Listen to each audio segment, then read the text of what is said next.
Anything you can do, I can do better, EG say, as they take Inferno in style for themselves. 16-6 was the final scoreline, but it looked a lot more like the old EG that we were used to seeing. Breeze and Ethan up top, Serp delivering, and Stan still able to deliver his master plan. But they've still got to be able to do this on Vertigo. But before we get into that, let's talk all things Inferno, because it looks like Gen.G were just lost. I'm shocked. Yeah, that wasn't looking good, Christine. I don't know. I want to give props to EG for playing a super solid Inferno. I want to give props to Breeze. I think he's a stunning player. I think he was awful on train. He didn't do anything good. He was sitting at 10 frags throughout the entire train game, and then he comes into Inferno and he plays like he's the best player on the server. That takes quite some mental reset, I guess, and he's just such a solid player. He was constantly being annoying, constantly being dangerous in the clutches, and was winning a lot of the rounds for Evil Geniuses. I felt the game in the beginning was much closer than the scoreline suggested, but at the later stages of the game, there was one team on the server, and that was EG, no doubt about it. Yeah, definitely so. And I mean, on the Gen.G side of things, sure, Breeze, he was popping off. He finally entered the series and was not willing to just let it go. But Gen.G, in that last round on Inferno, it kind of illustrated the breakdown in the win conditions on this Gen.G side. On train, if we look back, they were in the power of numbers, the pack, the trade game. All of these were top tier. Going on to this Inferno, Psalm, he gets a pick at Arch, gets a really nice one-tap on Cirque with that AWP. And then at that moment, Automatic splits to the Arch, Psalm splits to lane side by himself. And that trade game, it just breaks down in that moment. I just think Gen.G, maybe it was a breakdown of communication. Maybe at that point they just thought, we're going to probably lose this map. Anyways, on to Vertigo. I'm not sure what it was, but I would have loved to see Gen.G fighting through to the end. Yeah, and that's what was lacking, right? It was almost like they gave out, they run out of steam, but they've still got one more map to play now, and it is going to be Vertigo. And this is an interesting one because both teams, right, have mixed results on it. It's slightly more favored if you look statistically when it comes down to what EG have to offer, but as we know, with all of this craziness we've seen, the stats aren't really all that important, Pimp, when it comes to it. No, because Gen.G have played it quite a lot, and they've lost quite a lot, sure. Only have won, 20% of the Vertigo games, which is not necessarily, impressive by any means. But the losses they've had have all been very competitive. The games have all been very close. That gives you the insight that at least they play the game, at least they play the map to a relatively high level. Whether that's going to be enough against Evil Genius when Breeze is playing like he is, when Ethan is playing like he is, I doubt it. And I think, the biggest problem for Gen.G right now is the fact that they need that X factor, right? They need the Benta to come in and take over a game together with potentially, could be Automatic with the AWP, but someone gotta be that sidekick to him. If they're not stepping it up, I think Breeze and Ethan are too much for them to handle, and that's what Christine said as well coming into this one. When those two are playing well, not a lot of teams in the world can touch EG, and that's just the way it is. They are superstar players in the world. Problem is for them, they haven't been consistently playing well, so we don't really know what's gonna happen on Vertigo. Now, Potter, when it comes to this, right, me and you were in this Gen.G camp, but what do you think is the must-needed thing other than just the players performing? Because when I look at what EG have right now, it's the momentum I'm going to be scared of. Definitely so. The last time I saw Gen.G approaching Vertigo, it was once again that very slow, methodical style, approaching the map and kind of letting the CTs, the defenders, react and picking them off in a very default manner. And this requires a lot of communication. It requires minimal mistakes from your players. And I think right now, Gen.G, after this Inferno, they've got to wake up and they've got to realize exactly what their win conditions are and approach this Vertigo in that manner. And if they do this, again, I think they have a better and stronger Vertigo than EG does. Ooh, well, Pimp, you flip-flopped on us and went for the 2-0 towards Gen.G. Now where are you sitting, mate? Because you like to change your mind. Yeah, I think EG's going to win, no doubt. I mean, they have been far been the better team. No, I don't know, let's be honest. The North American team right now is in a horrible state. None of the teams seems to find consistency, maybe apart from Fury. And up until this point, I'd say Gen.G was somewhat consistent as well. I don't know what to expect. If EG are playing up to the level that we know they can, if EG are playing just, maybe 80% or 70% of what they did here in Inferno, I think they should be the favorites to win. That being said, though, and I know I say that a lot, Gen.G can easily win as well. So I'm gonna stay out of this one, James. You know what? I'm gonna let the North American team play it out the way they want to, and whoever wins, wins, and whoever loses will lose. How about that? Me and Potter, we know what's going on. It's Gen.G all the way. Pimp, you can flip-flop all you want, but what we do know is not to trust you because we stick to our guns at least. It's time for us to head to a break. We got Vertigo coming up. And even Pimp wants to go to a break now. He doesn't want any more abuse. So let's get to it. Vertigo coming up afterwards.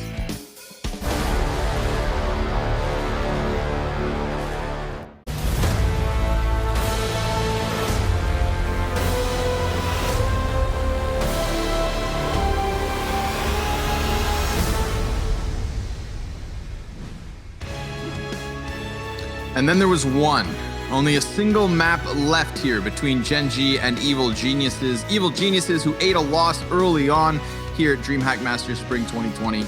Now looking like they may push this over the line. Inferno looked like a masterclass. The same way that Gen.G dismantled EG on Train, Evil Geniuses turn it around and do the same. But what happens on Vertigo? No one really knows, man. Like, Gen.G have played and picked Vertigo in their last 2 or 3 series, but then their very last series, they banned it, and they have a 20% win rate on it. EG have a 50% win rate, I think, but haven't played it in their last, like, 8 or so series, and the last 2 times they did play, they lost both. So it's not looking good for either team. I don't think there's a way both of them can lose the map, though, so at least we'll have a victor at the end of it. Oh, the old nade lineup. That one's going to dunk down the bomb planter. Supposed to kill him, but seems like it just missed the mark ever so slightly. Saw him on 1/5 of his health. Good old 10-man retake. Oh, Bentet, he just gets launched forward. Whoa, Gen.G, they're not even trying to sit back here. They're looking to throw themselves into the retake attempt, and so far, so good. Bentet trying to charge around the smoke as it fades. He's just killing everyone. His gun runs out. Breeze dies. Daps is up. Gen.G win the round. What the hell just happened? A lot of close misses. I mean, they shot their shot, but they were just slightly off every time, just a few millimeters off the mark, yeah, it doesn't work out. The corner of the smoke thing. Who run boosts into the retake like that, though? I don't know. What was that? I actually missed it, so I'm not even sure what you're talking about. Who it was? Someone from EG. They ran boost. Through the smoke. Oh yeah, wow. Like, how classic is it for T's in a post plant on the A site to just like sit back and spam through a smoke if maybe somebody defuses the bomb? Yeah. But Gen.G legitimately, as they had their post plant and flank was clear, just decided to stand on each other's heads and throw a player past these orange boxes into the elevator room. Well, at least if they lose, they'll have fun doing it. That was a fair point. And it also worked, so maybe I shouldn't be so upset by it. We're going to get the trade frags over by the A site. Bentet and Som with a kill each off the Galils. This one's converted. 2-0 start. Maybe better a Glock than a USP, if there's any argument for it. Sure. Yeah, I don't know. But yeah, there's maybe also Gen.G. the whole element of surprise. I do think that even though Gen.G are sporting a lot, like recent losses, and then they've also, even though when they've picked it, and then like they're 1 for 3 on their last matches on Vertigo, I have a sneaking suspicion they're going to be happier about seeing Vertigo than Evil Geniuses, who have just been outright avoiding it completely in their last all of their games. And so I think for Gen.G, they're like, well, if we have to play it, at least we know we put in tons of work on this, and there's probably a way that we can win. And we have a game plan we've talked a lot about, and it's not one of our pick anymore, but it's still clearly a map that they just have a lot of protocols on. So I think, if anything, you're gonna feel probably good about Gen.G when we look at past matches specifically, but certainly neither team are particularly emphatic about being on this map. Eco again for Evil Geniuses. The evilest of the geniuses. Out to A. Full on A. To be met with 4 going towards A. I think Gen.G will also be pretty content about starting on the T side, where they can just kind of set their own game, play what they expect to, and make quick work of rounds like that. Evil Geniuses, just pistols, all chucked to the wayside. But what we've seen across this series has been strong T-side starts in both the first 2 maps. So why wouldn't we get a third? I do hate the meta of just from a purely prosthetic, from a purely aesthetic perspective of watching the post plants with the spams through smoke. So if they want to push it and just like try to get all the kills while they get their bomb down, I'm down for it. Bullets are my utility. Breeze put up 113 ADR on Inferno and did so with only 3 utility damage. Well, one stat is really bad, one stat is really good, and they won the map, so I think that cancels out the utility damage. I think overall, Breeze, work on your nades. If you had to guess, you think it was a frag or a Molotov? I don't think a Molotov can do 3 damage. That's a good. What is a single tick of Molotov damage? Yeah, 8? 8 maybe. Oh yeah. Maybe you got. I should have thought about that before I asked you. With 3 Molotov bottles or something. I don't know. 3 damage, all by flashbang. One can only hope. All right, we've got Evil Geniuses in with their buy. Time to give us something to talk about. So far, it's been Gen.G playing their game. Daps already just running over top of the Opper in Cirque. He drive-bys Breeze.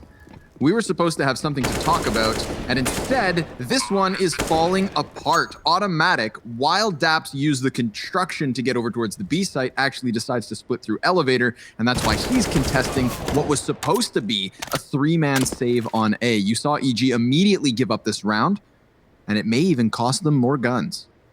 I've got a bit of a talking point. You know, if the CTs are not going to play mid on current Vertigo, then they're always going to be susceptible to B hits, specifically those ones. We see where the CTs died. They had absolutely no idea that Heaven could be aggressed upon, and there was not even a mid player on the A side site that could stop that presence. So from here on out, 100%, they have to be spotting it at the very minimum. And also, they might benefit if Gen.G are going to hard press it, to put a couple more players watching mid while saving player through the yellow tarp. But look at this. I mean, you know, Cirque, how is he supposed to stop this? Even if he gets a kill, this round's over. Right. I agree. Without 100% certainty, but having just looked at, you know, like as you said, like the most recent 8 series or something, EG haven't touched this. I'm almost willing to bet this is their first official on the new reworked Vertigo. That might be true. Yeah. We can get a fact check on that. That's a good pistol push here by Ethan. They rush all of the A pressure. Gonna get traded. Bentet and Automatic. Those are the 2 names to come out on top. Automatic with the Tech 9. Just coming out of the smoke like a hero. He's gonna follow up more damage, but Som gets that frag, and it was the quick clash EG wanted. Started to look great.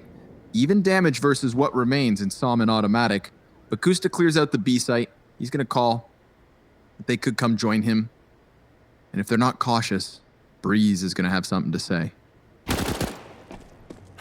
Well, it always puts a bitter taste in the mouth to see the first round be won via eco. So I think that's kind of nice that Automatic is there to frag out. It'll be cool to see how he works Vertigo, because he is an intuitively good player. He is a star player. He's got a nice balance. But on the analytical side, he definitely does watch a ton of demos compared to a lot of other pros. And I know that for OpStyle specifically, he's going to focus on game tape to improve. And on Vertigo is one of the most interesting ones to look at from that angle, because there are so many offers you can copy and paste, but the differences are in the nuance, how you peak that A ramp. Right, and that's something that we actually haven't seen from the Opper of Evil Geniuses. Cirque is instead playing towards middle and here on B. Kusta, not going to stop for anybody. Cirque, instead, tasked with picking up the pieces here. Now, he does drop that bomb, so the play starts to slow down, and his teammates rotate over. Nice. Quick adjustment there versus Daps. Cirque looking for a little bit more. He's got 2 bodies pinned behind the orange box. Automatic and Bentet combine. And that should be a crime. Bentet's second headshot's nasty, but he falls to Ethan in the end. Evil Geniuses. It costs them 4 players. But hell, they're on the board. They really needed one more smoke there. They absolutely did not need to get offed by Cirque. If they dropped a smoke on the left side of site or a Molotov on the side of generator, Cirque wouldn't have had a duel. I think Cirque's movement was very good in terms of just being able to stay alive and pick these fights that were open. So good on him. And that was definitely a bit of a whiff shot there by Tarek, but fantastic 2K by Bentet nonetheless. I think it was fair, you know, to say like, okay, he should be traded. So for him to not win the 1v3 makes a lot of sense. And Kusta dancing with death here, not afraid. Out here in the world, whoa, maybe you should be scared. Ethan Again, an aggressive stance here from the counter terrorist, so throwing themselves into the face of adversity on ramp. And it is working well. Didn't so much last time because Automatic was able to charge through with the sidearm. But here in round 7, it goes perfectly. Only Daps left over. Tarek doesn't realize he's actually moved by. It's ring around the... Ring around the box, yeah. Okay. EG, the great aggressive A setup to work against Gen.G. They want to keep the pace high. A's been shut down, and in very convincing fashion. This HE has a lot of impact. These spam through the smokes are perfect. They're holding a lot of safe angles. Ethan's the only one kind of out in the open behind the tarp, but he's doing just fine on that spot. It's very common for people to play there. So now they've established that. What do Gen.G want to do? It looks like they want to take the fight again. And Evil Geniuses are expecting more mid control. Look how aggressively they're pushing up here. There's not a single target on the other side. But they're fighting it as if there's like a 500-man army. Yeah, they're shadowboxing for their upcoming match. And then the smokes fade and they realize they've been fooled. There was never a threat. It's all in their heads. Oop. Happens to the best of us. Sometimes you just gotta put a little gusto on it. I didn't get great marks in physics either. I never even bothered taking the class. Can't lose if you don't try. Stands doubling back towards top mid. I like this. TTs, they're trying to find contact. They're looking for that information, but Cirque, he doesn't get the kill versus Kusta right away. Kusta, whoa! Hey now, Sailor. Settle down. Not everybody gets punished for that one, but it's still quite deadly over towards this A site. Look at the damage starting to stack up here against the T's. Tarek, he's going to go ahead and jump and stop bomb plant, throwing himself into the chaos, into the bedlam, into the mayhem. Daps back with one, Kusta, all that's left over, and he's going to get caught trying to flank around spawn. So EG, 3 in a row. Wow, maybe not playing A is the way to go. They were able to just kind of leave it open for the pressure with just 1 or 2 smokes to at least feign presence. That baited out tons of utility. It got some utility response. We really had to have that in slow-mo, eh? Because every other kill was pretty just messy. Just a messy spam through, off the corner of a smoke. Yeah, but... Yeah, Gen.G's follow-through wasn't great once, like, A site was... Maybe they really want the fights to come down on the A site because they're not so comfortable once they get up to the site. Real Furia style. Third shot's the charm. Automatic looking for another one with the Deagle, but unfortunately for Som, he's the player that gets cut down in the end. Here towards mid, Daps can't trade it. Breeze, patient. A far thinner quad than what we used to have. Whoa. Still uses it well.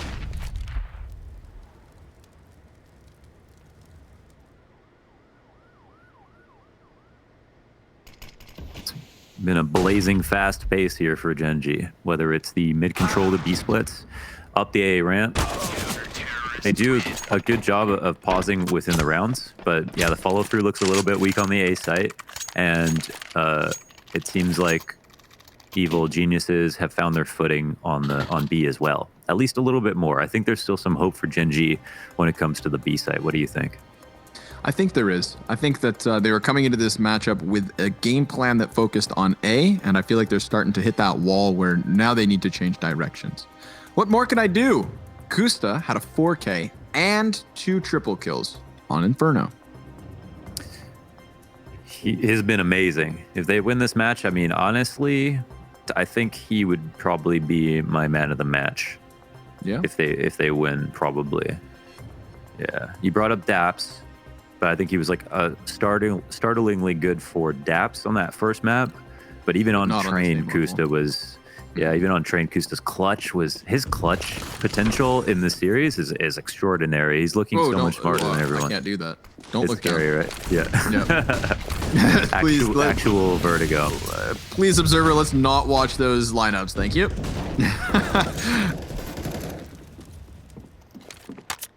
Actually, they are very crucial. They set up some of these smokes over towards the ramp. Breeze, good for just the one.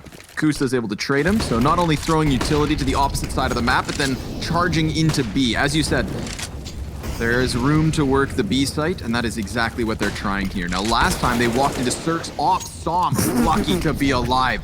He just gets his intestines hit up by the M4, and yet still he's somehow standing. Kusta's gonna take further damage. There is smoke all over the place. Stanislaw dropping down a level, waiting for this to fade and hoping to clothesline Bentet. He sees his head just over the tip of the box. Now it is the 3v3, low HP all over the place and not very much cover to work with, but Kusta doesn't seem to matter. He takes to the high side of the box, drive by from Stan. That's gonna be his second kill in the round. Or no, just the first. He helped with the player on the box. It was Ethan who killed Bentet, and it was Gen.G who win this round. Yeah, Kusta mad nice with it, but there was, lots of other... Wait, Kusta, he got 3 kills this round. Wow. Big one. Yes, super sick. Yeah, super sick by him. Just as we brought up his multi-kills. Right. Yeah, it's another multi-kill to pad onto that stat, and that, this is the big opening one. Automatic used as kind of a meat shield for him to be able to get that kill and kill Breeze, who you really do want to kill Breeze before you get the bomb down these days. And they don't even worry about mid. Connor's scared right now. I'm just looking away. I'm not even... Nope, not gonna do it. Som, he's gonna run right through the yellow tarp, try to trade frag efficiently to the A site, and oh, have they ever. This was a gun round, but it seems to be coming to a close quicker than an eco would. Cirque, how are you alive? No, he's not. Problem solved. Breeze on the flank 1v3, but Bentet made the difference this time. He picks up a multi-frag as well. If it's not Kusta, it's Bentet. If it's neither of them, it's Som. Bomb has been planted. I think they just released the torrential downpour of players up the A ramp and just hope that the kills come out. And I think Ethan was the main component that stopped the push for EG. Ethan absent this round meant that they were just allowed to have free reign, and it just allowed the trades to come up. See where automatic is right now? That's the position that allows the trades to come up on the ramp, because as CTs try to peel back, they have no good spots to stand. And yeah, Tarek's got a fight there, but he's wide out in the open, and they know he's there. He can also be picked from the lower ramp as well as that tarp, so the options open up dramatically, and it feels like Gen.G are apathetic towards trying to play every outcome surfers. Okay, now it's on How perfect. do I make this work worse for Connor? I like that. I like this observer. Oh, Som, hide, my friend. He's trying to duck back behind the pistols. He was allowing Kusta to trade frag, and it worked out really well. But I think you were dead on there. Last round where Bentet denies Ethan right away. Without Ethan, it's really hard to keep the rest of these T's off of that yellow tarp. And I don't think it's a coincidence that the round after Gen.G go for the 5-man B hit, that they just change right back to what they tried to start this half with and bombard through it. Mr. Cameraman, can you just fall directly off the map this round if Kusta goes to line up his grenades? You're sick and twisted.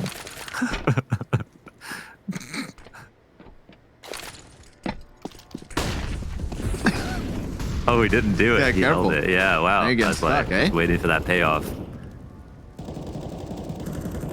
We all got Feel- baited. A little attacked, but I'm okay with it. I can be the butt end of Coordinated the joke. attack. Like It any is, good yeah. B-side.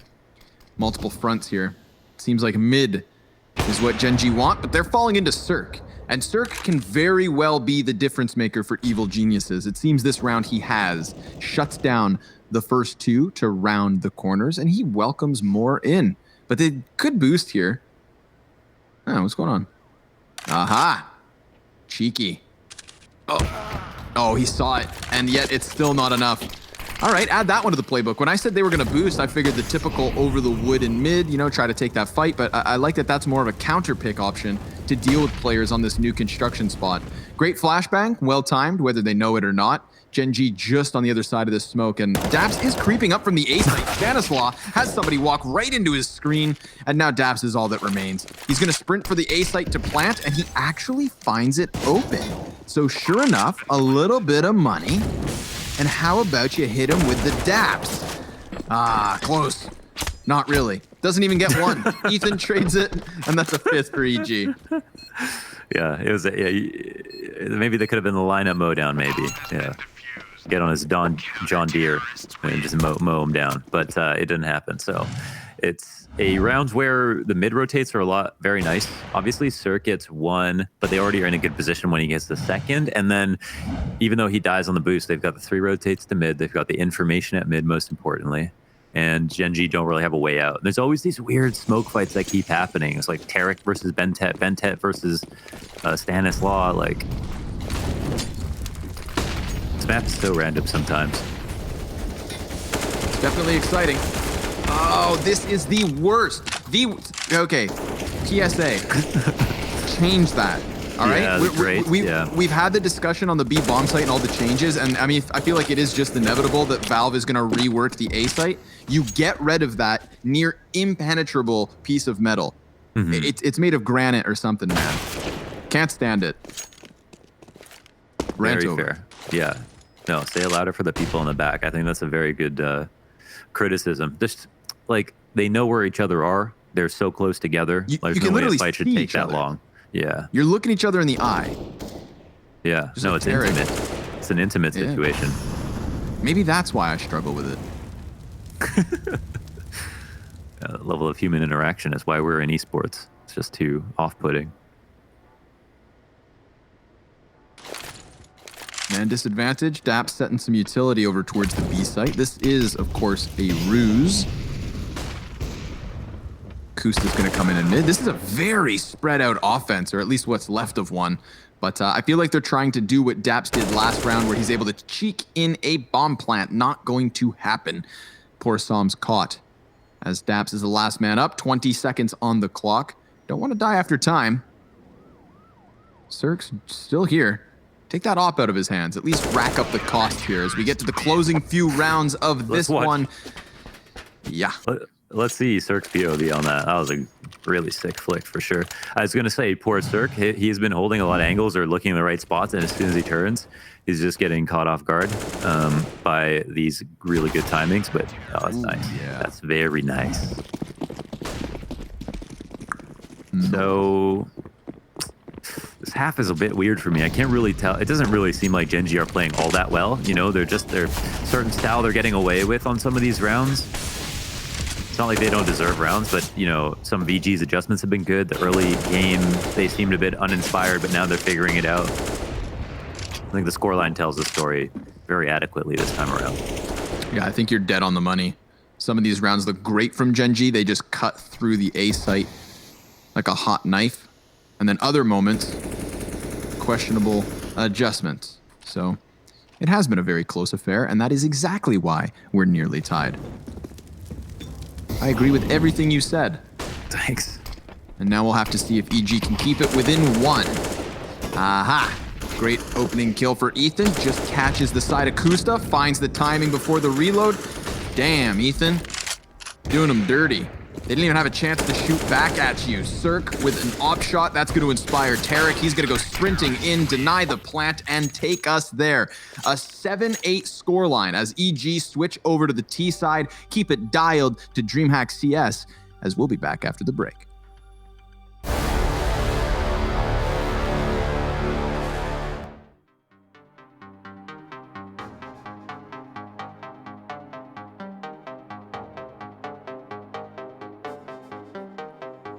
All alone in the dark, never been so scared. I'm tired of feeling afraid to say what's on my mind.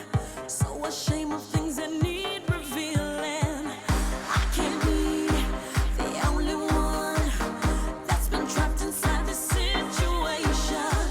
I see the hurt that's in her eyes. No, I don't need an explanation.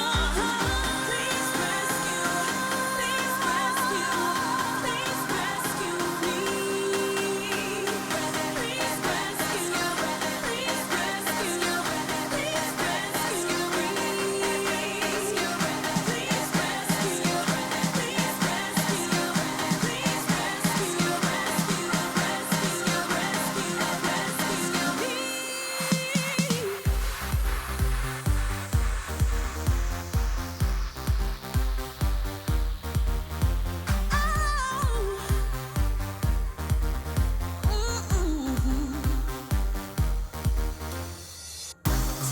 chance, the smallest spark could light the way to your salvation. The time is now, so don't look back to finally leave the situation. So trust in me, you're not alone. There's much more than you could imagine. Just take my hand, I feel your pain. I listened when I heard it crying. Please rescue, please rescue, please rescue me. Please rescue, please rescue, please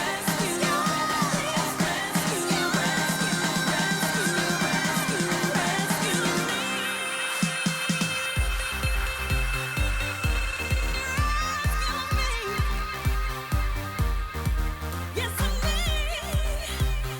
need you to rescue me. Oh, come on, rescue, come on, rescue, come on, rescue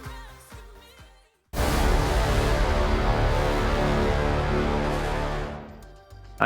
I have a question for the audience. What scares you more? Is it open water or is it heights? We had a very emphatic discussion about this during the break. We want to know what scares you more. We're talking about vertigo. Connor can genuinely not look off this building because of his fear of vertigo.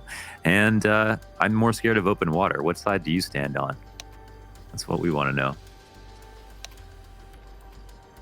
And to anybody who says that neither bothers them, I know you're lying. Yeah, you can go on the internet and lie. Nope, We get those you. people don't exist. They'd be freaks. Just like some of the talent we have seen out of these 10 players across this series. Some of these rounds have been real freaky. Let's see if this second pistol on Vertigo is going to be one of them. Tarek, he's trying to get the kill. He's got players body blocking him, and yet still they're able to manage. There's a world where the counter-terrorists are able to claw this back. Look at the health. Look at the health for Evil Geniuses. They actually end up killing 2 of the fuller HP bars. And yet still more chip damage done. Dap, nice headshot. He's going to rush the bomb plant, and Dap does it all. Big movement. Wow, very clean. Jumping up on the box like that. Big Daddy Daps coming through with the USP. Doot doot. Who needs Scream? Look at this. Wonderful. Stops the bomb plant and the flick up. Yes. Do him dirty Daps. 3 USP headshot taps. It's a thing of beauty. And it's a good way for Gen.G to extend from the 1-round lead to the 2-round lead. Not to mention tons of momentum in terms of guns. Daps at bat yet again. Gonna be pressured off of construction. Wild spray down, but he's got Som there to cut off what's left of the tees, and that bolsters Daps' confidence. He's gonna trudge forward, and even despite Breeze's best efforts, as you put it best, Big Daddy Daps, 17 and 10. 17 and 10. Now we know why Gen.G play Vertigo so much, even though they suck at it. Yeah. Because Daps is calling, so he gets to do the vetoes. He's like, what? Like, We oh, love this man. map, guys. We love this map. Do you see me play on this map? We're great at it. They all sigh in disappointment. Daps like, nah, you guys love this. Come on. You love running through smokes on A site 8 rounds in a row. Eating spam back and forth. Creating tons of 50-50s throughout the rounds. This one's going to slow down, though. No rush out of the gates. It is the eventual peek out mid from Tarek to find Daps. So somebody's going to have to cool him off. And that's that. Now, Breeze, he's in with the kill versus Kusta. That's towards the B site. So now everything's in question for Gen.G. They have held mid for a bit, and they've got the rotate in. So now that they move on over, there's still a chance here. Whoa, automatic. Nearly finding a spray down for a few of these kills, but he's just been blind the entire time, so it's hard to call who's actually here. Bomb, awkwardly, thrown forward behind the generators, but Breeze generates the last kill. And that's going to be 3 survivors for Evil Geniuses. So they spread out across the map. They get 2 picks, both in mid and B, and then they just follow through with the simple B take. It's looking good for EG early. I've got another gripe now that you bring that up about how bombs fall. So the bomb always falls in the direction that you're facing and is kind of static about the way it falls, like jumps forward. And that's why bombs always fall into CT spawn on Dust 2. Why doesn't the bomb just drop where your body is or where you land? Yeah, because that would make sense. Right, it would make too much sense. Ethan, they get a tag on Ethan, so they know someone's very close. That was a very shallow, flashbang that tags somebody.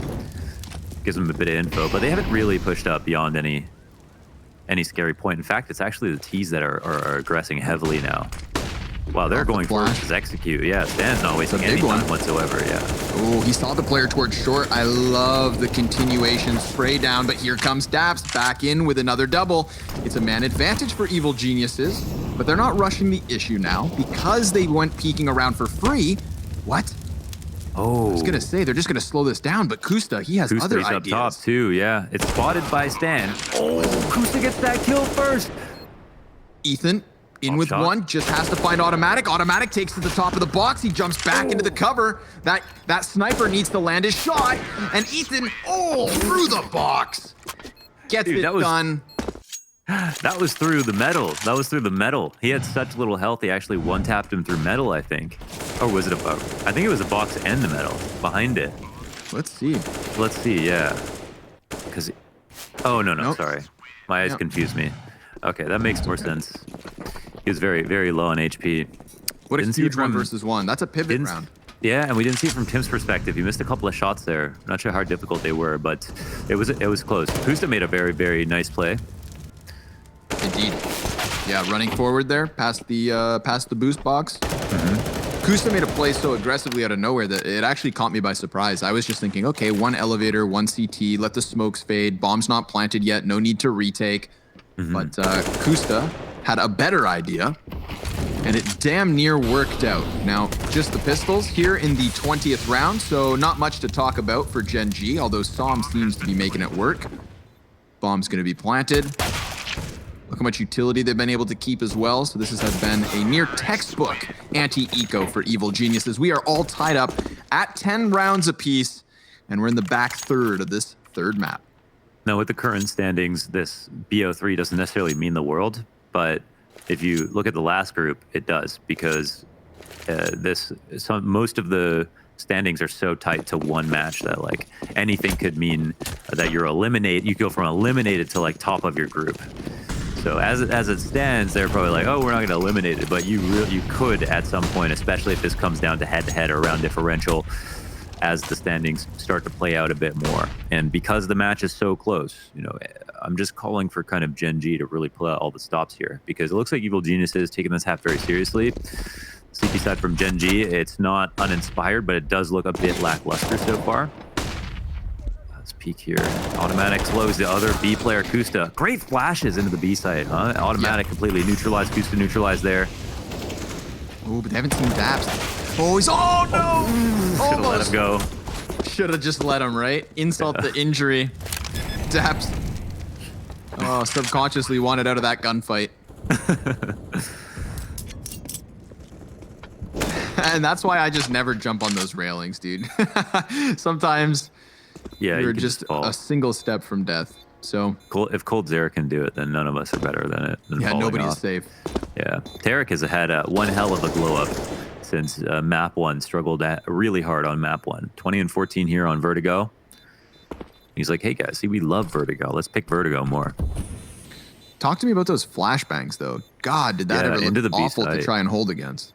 It's abusing the fact that the cover is so low now on the B site. Like they've shortened the boxes, they've removed boxes, they've shrunk the pillar. There's like, it's way more open. So even if you're not really peeking, you can still get blind from the flashes that go overhead.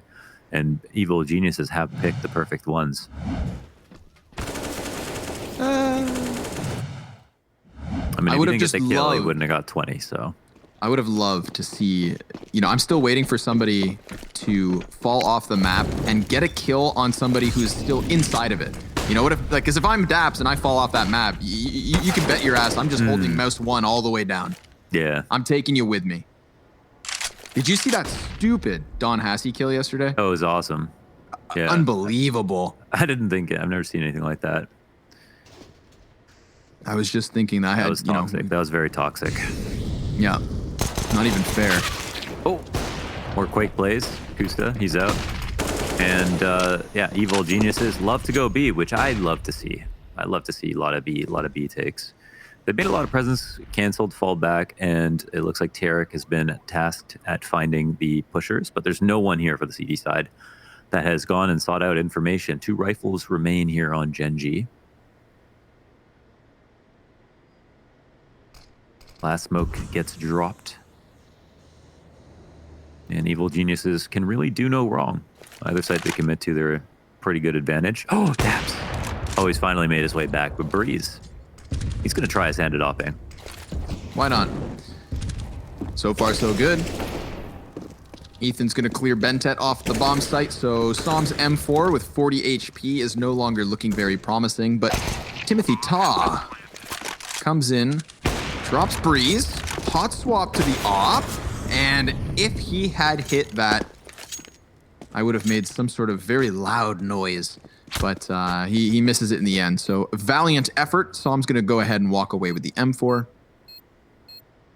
And this is Evil Geniuses, a 12-10 lead on Vertigo. A T side that's looking really good. Those incredible B flashbangs. I didn't want to be that player. And they can clearly change direction and still walk away with wins. So Gen.G, I mean, they need to answer back because this is starting to slip.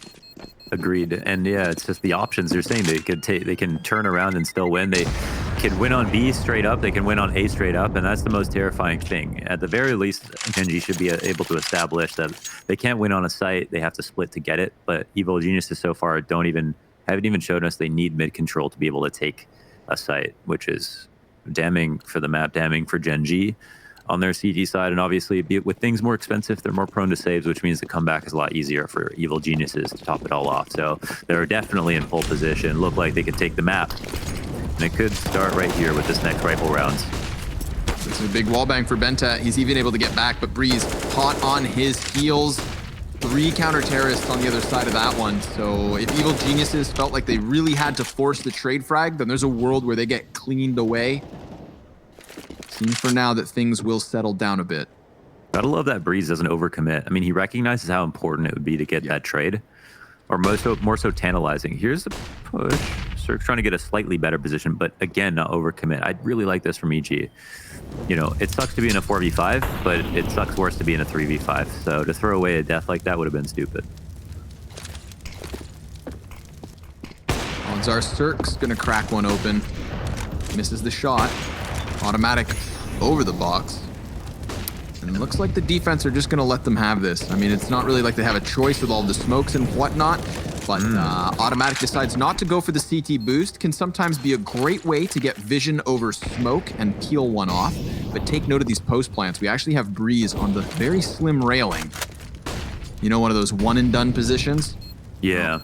He actually decides to give it up. He's going to possibly line up bodies here. So many CTs all peek into that one spot. Now they're just going to start flooding forward, flying forward. Stanislaw and Tarek, 2 versus 5. Tarek's able to get 1, but he's lost his teammate. Bomb incredibly far gone. And unfortunately for Evil Geniuses, they just can't clear the board. That's going to be Gen.G within 1 round now. Enormous round there from Automatic. I mean, he has to get 2 kills with that off. It's a 4v5, but the bomb put down. You take a look at the utility, and we saw Evil Geniuses still had a Molotov and still had a smoke left over. That could be it for Gen.G if they throw all their utility at the same time and can't get through. But they need Automatic to get the safe kills from back without committing people through the smoke to allow that to be possible, and he delivers. So, but once again, I just appreciate the discipline from Evil Geniuses to not throw away frags, specifically Breeze in that situation. That's some hell of a lot of molly damage done to Mr. Stanislaw. Hot. Has to step across the coals. Oop, clearly Evil Genius is aware of the boost. Come on. But Daps is gonna slap him back, and there's the double. Oh, man. He just taught Cirque a whole lesson there. That was nuts. 2 double dink. I mean, it wasn't even like a 1 AK headshot. Like, he had a double dink him, and Cirque couldn't even shoot. That's how quick Daps was. And I mean, Cirque's not slow. I feel like calling out that sort of a boost is just the, that's the type of play that just reassures Daps. He smiles to himself. He loves this map. So ready all the time. Breeze, empty-handed, just Stanislaw. Walking around the short side. A little bit of a gap to work with in the smoke, so that's interesting. But Som seems aware of it. No, not even. He just goes walking into his own death. Parades to his own funeral. That grenade just blew the defuse kit across the map. Huh. Well, I guess there's one way to interact with it. All right. You can't shoot 12-12. defuse kits, right? They don't move. No, you can't Is that shoot right? them by moving, but that grenade definitely just moved it, unless I am a madman. Well, it would be really cool if you could shoot defuse kits to your teammates. My coach could beat up yours. Zeus has a higher overall rating than Elma Putty, even if you only include games after he became a coach. True. I mean, we all know the terror that Zeus brings to the server with his Mag 7, and I can't remember the gun that Elma Putty is famous for using. Luckily, they are coaches. Yeah, this is true, So. and they don't have to play. But I am waiting, still, so happy for the day that it happens, where I'm a pet is called in as a stand-in. Yeah, that'd be awesome. He fears it. He has nightmares Right. about it. I But mean, it's gonna happen one day. Yeah, why wouldn't you? I mean, it's just either you're a coach who was a pro before, or you are a coach now who was never a pro. But either way, you like don't play nearly as much. Oh, Quick peek. This is a quick Yeah. round. So Wow. enough about the coaches. Let's focus on the players. Clearly, they want a gunfight here on the A site, but nobody actually hyperextends from Gen.G. They peek and then quickly fall back, and we've seen this from them. Not trying to force the issue. that one HE alone is all they really want from Gen.G. They clearly were like, okay, we'll fight this if no one's here, and then we'll take control of it. Daps has pushed mid off of all of this aggression as well. This is such a heads-up play by the top fragger of the game. He shouldn't go further. Yeah, he has literally cleared everything other than the top of mid. And maybe some corners and spawn, but who would be where they buy guns? CT's rotations are all freed up. Yep. Allows him to actually move forward a little bit. Check to the left. There's somebody inside of the smoke. Breeze doesn't know. Bentek coming up big. He gets himself a second kill before Cirque puts an end to that. Man advantage still strong here for Gen.G. But Ethan, he gets closer to the site and the Molotov forces his feet backwards. Bomb is down on site. So things slow down for the moment. 30 seconds. They know Daps is holding flank, but he's smarter to not overextend, of course, making a long-term rotation as Som is left here. And I don't know if any clues are going to be given if Cirque pops up on this. Ooh, yeah, he spots him. But the bomb he doesn't still get gets the kill. planted, and he gets away.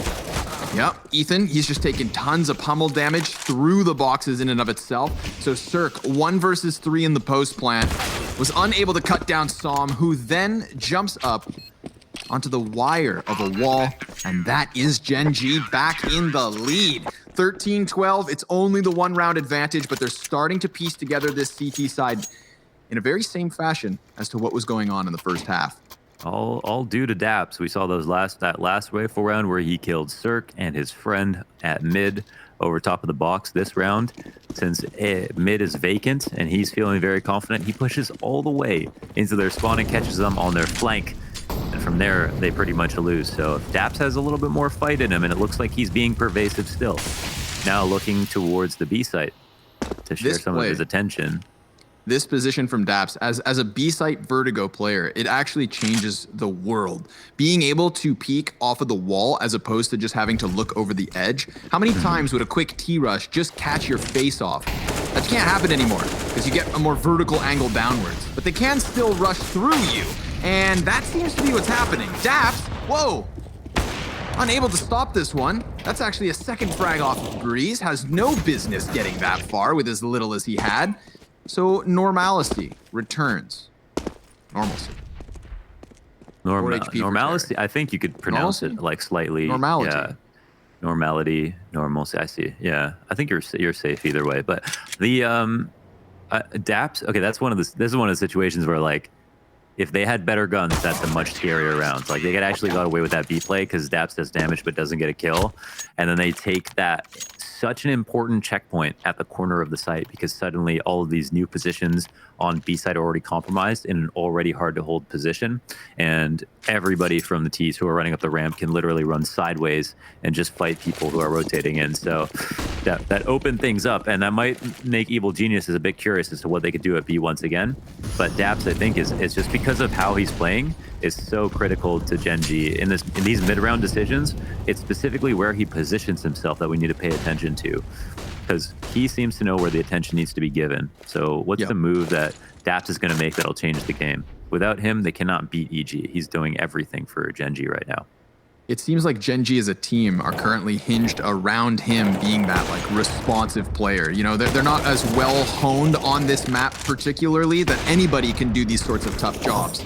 It all comes down to Daps, but Automatic, good two-piece, and Bentet's gonna double up on ramp as well. Breeze coming in for the clutch. If not, it's Gen.G securing overtime. And Breeze, he has no idea his back is exposed to the player on the sandbags, but he does cut down Daps first, and Bentet, bro, he doesn't trade that, and now Breeze is on for the clutch. He Could you even imagine has the being, bomb. Could you imagine being as good as Bentet and not peeking that? I mean, I can't even just imagine being as good as Bentet, but like also being as good as Bentet and not peeking that. I don't know what kind of resolve this man has, but even with Breeze shooting dead into the site, he allowed him to escape just to make sure that he stayed alive in the 2v1. Oh my god, and these are separate 1v1s, not to mention Bentet's low HP. Oh, Breeze on for the clutch. He was dead to right when Bentet had his back turned. Kusta does come up from the B stairs already. There's a world where Breeze predicts this. Oh, but he turns just a moment too soon. Or rather, one of those times where you go to clear something and you just assume it is, but then almost looks away. The crosshair just floating in no man's land as Gen.G take the 15th. But that one, that's a full pucker for Gen.G because they almost screwed that up. Yeah, no doubt. I mean, I'm like crediting Bentet for being patient, but at the same time, it actually made things even scarier. And I'm shocked because I feel like his first instinct is like, let me just own this kid because he doesn't know where I am. So I'm like, I feel like he's trying to make the best decision. But yeah, we'll let loose a little bit, I guess. Slides through regardless. You know, in the hindsight, it's not going to actually have any impact on the game. So this round could. Looking to hammer it home. Looking to push Evil Geniuses down to the bottom of Group B. Both these teams records 0-1, losing their openers. And now, after the two maps exchanged back and forth, where we saw promise on each team's pick, 3 match points. Kusta toying with the corner here, but Breeze, nice position. He gets boosted up onto the wall, so never even needed the stairs, and Daps blinded by the flash and yet still able to hold back the first kill. Stanislaw is going to take some damage as Automatic gets that off into position. Again, these flashbangs are so consistent, but Automatic is more persistent because that off is connecting shots and they're just giving him the space. But that space is what allows Tarek to come in with a trade frag, and it is still the man advantage up for Gen.G, but they've cooled off. They just hold back. They wait. Entirely.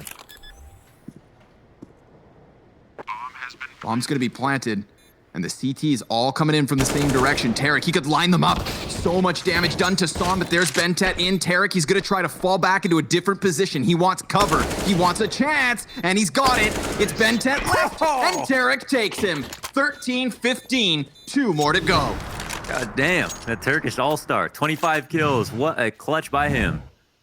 That was pretty crazy to watch, man. I mean, first of all, he destroys everybody in the site, but then you'd think he was in a pretty good spot at Generator, but moves to an even better one to make sure he can get 1 kill. So elusive this man was.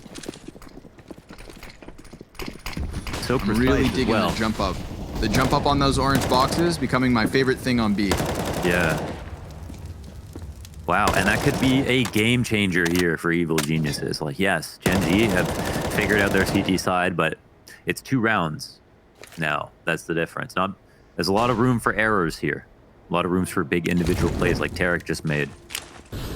Officially is anyone's game once again. Bentet dodged the first flash. That's bomb. Tarek just offers them bomb. And Stanislaw, he's going to take a shot to the face, drop to 11 HP. Daps blind and yet still holding the line. Oh, they're making more mistakes as Cirque's caught flying inwards. 2 versus 2 yet once more. At least they got here. Evil Geniuses, it's sloppy and it's costly because look at the health that remains. But at least they've got another post plant to try and hang on to. Automatics coming in from the back line, Som the forefront. Both of these CTs equipped with a smoke of their own, but that single flash has been thrown. And Automatic, he's hunting, he sees the back, and now down to just 11 health. Stanislaus, he knows he's compromised, he knows he's moved, and this is it. It's Gen.G with the win. It took a lot of rounds on Vertigo, but they find their 16. That's a huge win for their veto. Now it changes things up when it comes to Gen.G playing it as a third map. It has a lot of confidence to them. That's a big scalp to take. Even though EG a bit uncomfortable, Gen.G had a very abysmal win percentage on the map. So this is a huge win, I think, for their confidence, and at least speaks to some of the preparation that they put into it. Great CT side from a bunch of players there. Special shout out to Tarek on EG. Even though they lost, he had a big pop off and a much better third map than the first. Yes. But Daps, dude, Daps was really the killer. And I said Kusta would be my man of the match. After this map now, it's all up in the air. He played well on Train. He played incredibly well on Vertigo and brought that CT side back. Daps must have definitely heard you because he did turn around at the end of that third map and really kind of dragged Gen.G over the line, which is always awesome from him. We don't see Daps as one of those high fragging IGLs, and yet today he put in that work. But this is kind of dire straits for EG. Their last opponent in this group at a 0-2 record is going to be 100 Thieves, and they dismantled Gen.G just yesterday. This, I think, creates a really cool narrative around what's going to be the Gen.G Cloud9 head-to-head. We'll see who can take the top of this group, but that's enough Counter-Strike for one day, folks. This is Scrawny and Launders checking out. The analysts will be back after the break, and we'll see you guys tomorrow.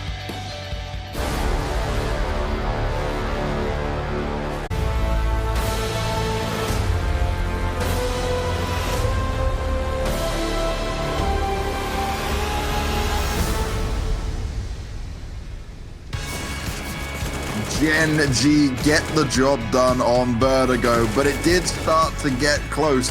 Amazing performances coming out from Daps, and maybe not the one you usually expect from this lineup, but when it matters, he steps up and seals the deal. This is what you want to see from the Gen.G lineup, all these pieces coming together, and EG now down 0-2 in the group. And well, I'm going to start with this, Pim. You were wrong, me and Potter were right. Twitch chat was also right. There we go, that's just life right now. We're feeling pretty good right now, Potter. No, we definitely are. And man, what a showing coming out of Daps. You mentioned it, James. I mean, yeah, sure, we're not quite used to Daps always being at the top of that leaderboard, but today, through and through across all 3 maps, it was a solid calling on the T side of things, all across the board. Sure, they struggled a little bit on the defense on that Inferno, but this Vertigo, man, Daps just single-handedly, as Connor mentioned, really pulled Gen.G over the finish line towards the end there. And one thing there, whoa, there you go. We're going to get straight into it. That phone is ringing, and we've got our winners. It's Som joining us, the young star here, managing to get this win, and a big win for sure. Now, I actually want to start on the first question of this one with, is it a little bit better for you guys? Does Daps get a little bit extra motivated or pumped up being able to take down his former teammates? Yeah, I think definitely Daps definitely gets an enjoyment from beating them, so he definitely tries a lot more harder against them. Yeah, that's why. Now it all makes sense. I have to ask you, Som, in that moment yesterday, firstly, Elma Putty mentioned that Bentet has one of his struggles is not just not peeking and playing safe, but actually knowing when to peek and capitalize on your teammates getting contact. We saw that on Vertigo. He was hiding behind that sandbag. Daps got contact, and Bentet didn't peek. What was the communication like in that moment? Bentet was pretty low on HP, so everyone was just yelling like, reset, just wait, we have your cross. And the moment like time passed by and there was no contact, Kusta and Bentet both said like, let's walk, push, and clear ramp, and if he's not here, we'll just keep pushing.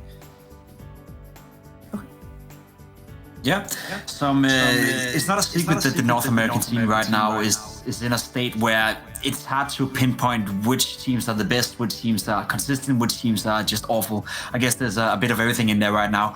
Where do you guys see yourself considering that the NA scene is not really that strong anymore. Do you think you have a real shot at becoming the best North American squad within a reasonable amount of time? Yeah, I definitely have a lot of. I definitely feel like our team has the potential to be the top, if not at the top of NA, especially right now. I'm in a slump myself, and some of our players are like transitioning from LAN to online, so it's a little hard. But yeah, I definitely think we have a lot of potential in this lineup.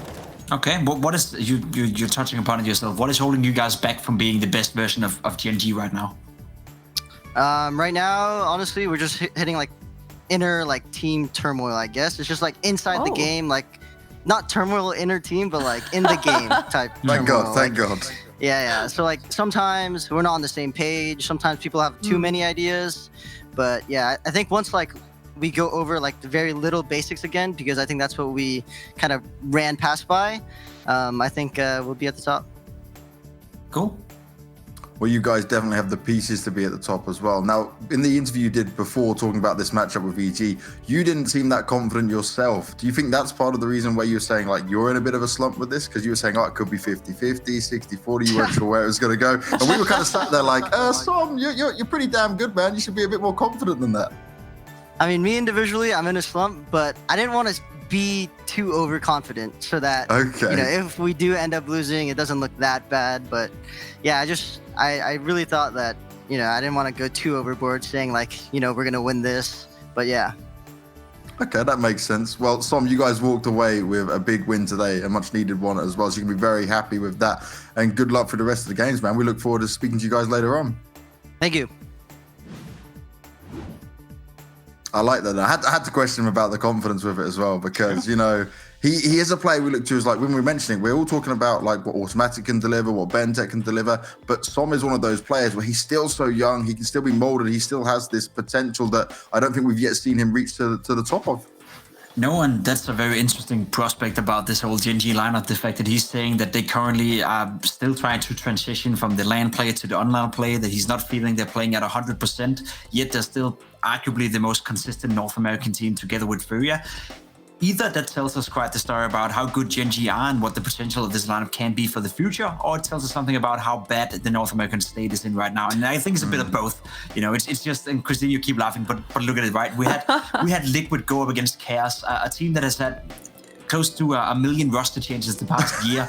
And they lost to Chaos. They weren't even like clear favorites going into that matchup. It's ridiculous to think of when half a year ago Liquid was a team that was contending for being the best team in the world. Right now, North American Counter-Strike is interesting, it's fun, entertaining, exciting, all those words, but stable is not one of them.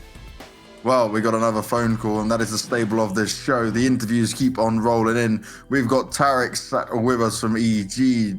Now, Tarek, I'm going to get straight to it with this one. You guys really seem to be struggling when it comes to these online games, and it's not the EG that we know and love, the one we're used to seeing. What are you kind of putting it down to at the moment? Yeah, I mean, we've definitely been playing really bad lately. It's been a struggle just to get one win under our belt and sort of get things going for us, just to have some confidence and momentum in our team.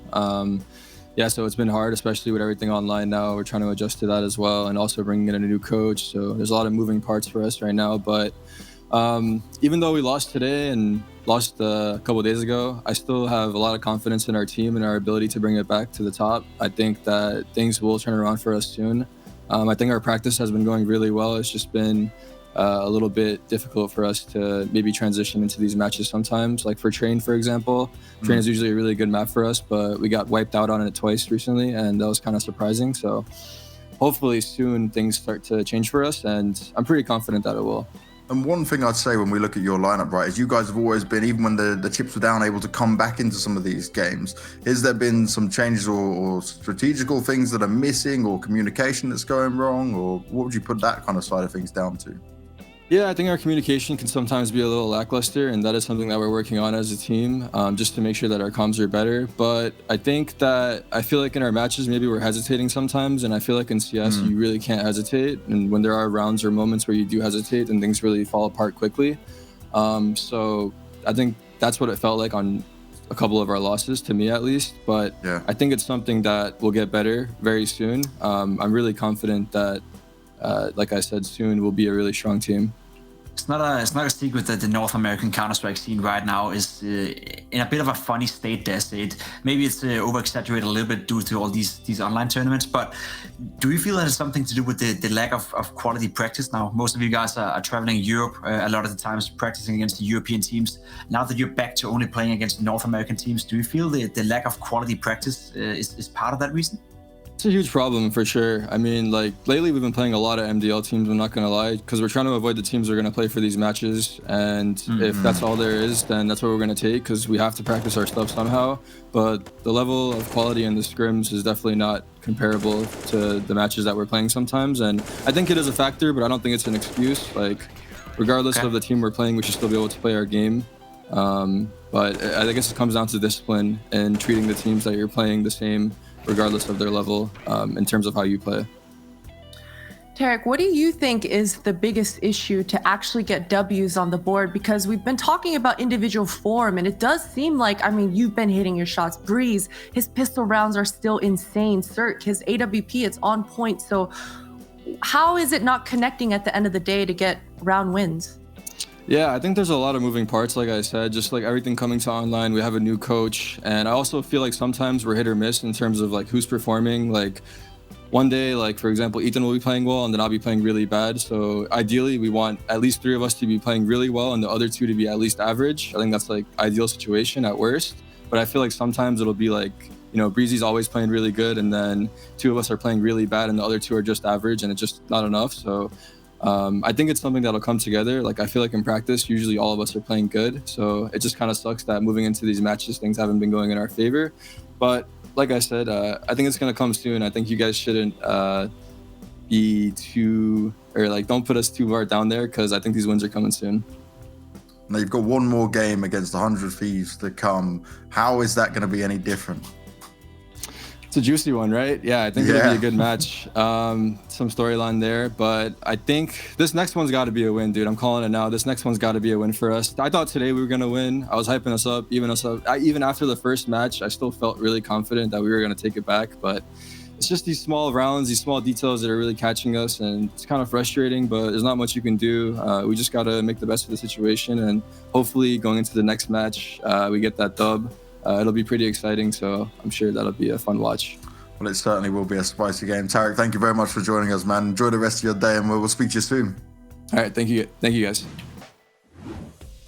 That is definitely a game to look forward to, not just because of the position EG are in the 0-3, but obviously the whole coach swap and the situation there that we'll get to enjoy. But EG, they really cannot afford to lose that game in so many ways. There's a lot at the stake here. There's a lot at stake, and it is quite interesting to hear Tarek say that he still has a lot of confidence in the team, and obviously that's a positive thing. Now, I cannot help to think, and I don't know if you agree with me, Christine, or not, but the lack of quality practice, right? If you're constantly practicing against MDL teams, and Christine, you know it, I know it, I've been over there practicing in North America, MDL teams are not on the level as European MDL teams for that matter, right? So if you're only practicing against low-tier opponents, everything is going to work for you in practice. All that confidence Tarek is talking about, that's going to be there in the practice because you're winning. But when you go up against some of the best teams that you're trying to avoid in practice, so you want to play against them in official games, it's just a complete different ball game. So Tarek said he didn't want to use it as an excuse, Christine, but I somehow understand why it can be used as an excuse because the like lack of depth in teams over there is just, you know, inevitable. Yeah, absolutely. But at the end of the day, you know, I do think that the teams, they've got to figure a way out around it to be better efficient, right? Because we've seen teams like the old LG, the Brazilian guys coming over to NA. They couldn't find any scrim partners because no one would scrim them, but they somehow found a way to work around it and make it to that point. And right now, with this atmosphere being so new to a lot of these players and teams, the adjustment period, that's what we're seeing right now, is these teams and players trying to figure out how to be best efficient as possible in these times with the lack of teams and players that we're having in North America. So you're right, Jacob. I hope that the quality of practices help enable these players and teams to get better, but I don't see it happening anytime soon. So I think it's just a fact that we have to kind of accept. And we spoke to MIBR about this, and they said like less of the actual scrims and more theory crafting, more time in the server, which is an option they're going for. But I want to pose this question to both of you, and you might have different views on it, is do you think maybe you just play against the teams, even if you're going to play against them in officials or whatever, the ones at the same level, or do you opt for those kind of MDL practice? Because to me, lower down opponents is not the way I'd be wanting to go, but I I want to hear you guys' thoughts on it. Pim, get us started. Yeah, there gotta be a balance to it. I mean, when I was in Liquid, for example, we had certain teams that we didn't want to practice against because they didn't fit us especially well. So we didn't feel we get anything out of the practice. Back then it was Renegades because the style of Counter-Strike they were playing was just rushing around. We didn't ever get to do a strat. We didn't get to do anything, right? So there were certain teams you don't want to play.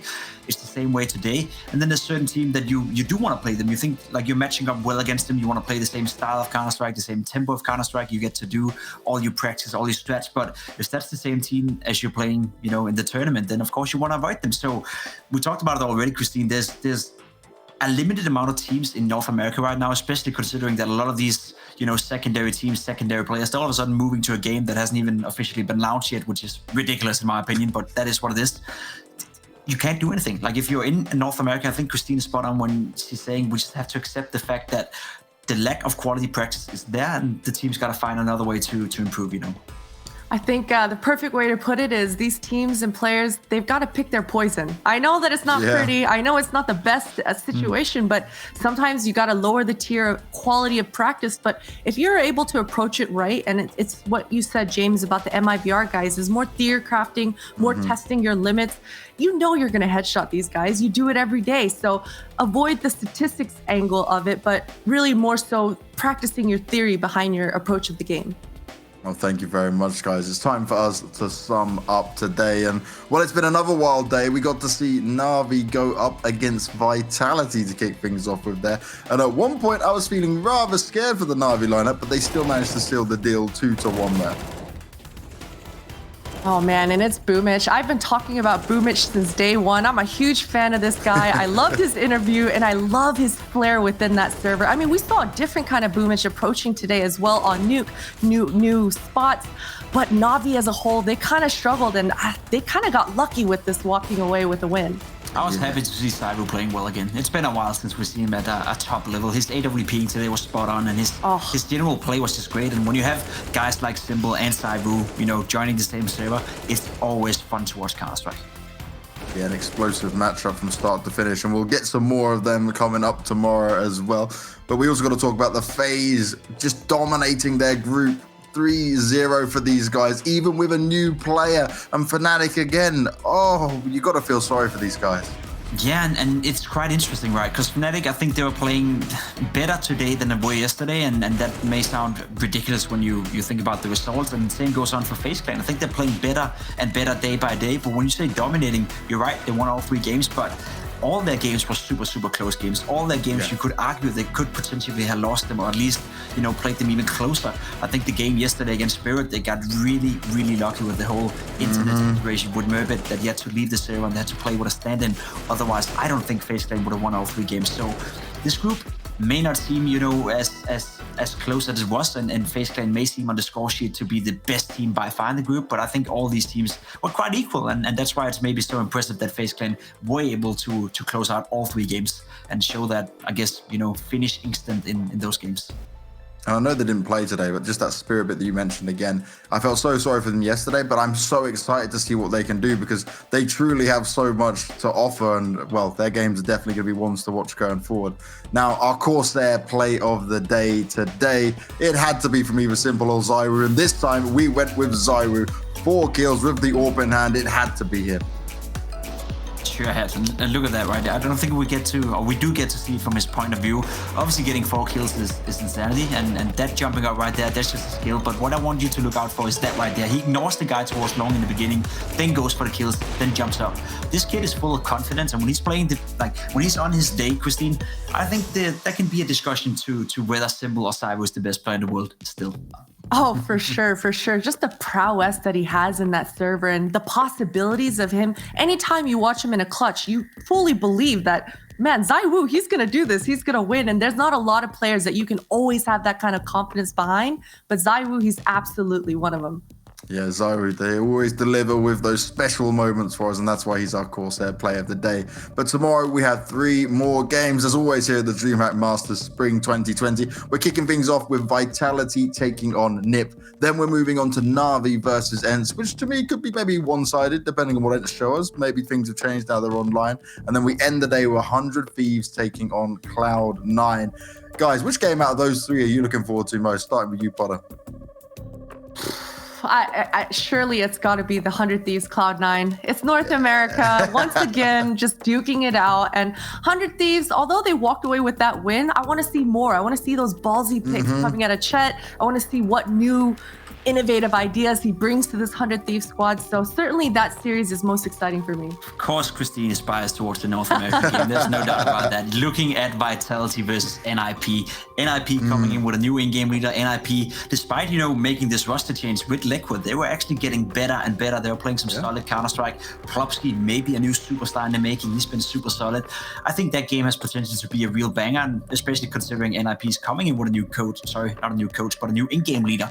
So hopefully we get to see some new strats and a new outlook of NIP. So yeah, the NA game is fine, Christine, that's all right. But NIP against Vitality, that is going to be the game of the day. I like the NIP versus Vitality one, just because as well you can see the involvement that Fret has had on this team and development and pushing them forward.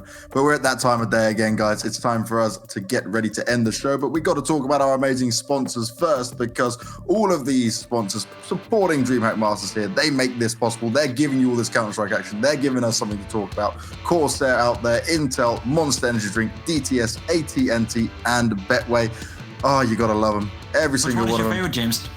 Oh, well, I might be slightly biased, Okay, I just wanted you to take another sip of that one. Just Why not, mate? Yeah, give me another chance of it. Everyone at home, thank you very much for watching. Make sure you're back tomorrow. Plenty more CSGO action coming your way, and you do not want to miss it because it's unpredictable, it's action-packed, it's madness from start to finish, and it's the game we know and love. The best esports in the world. It's CSGO. We'll see you guys tomorrow.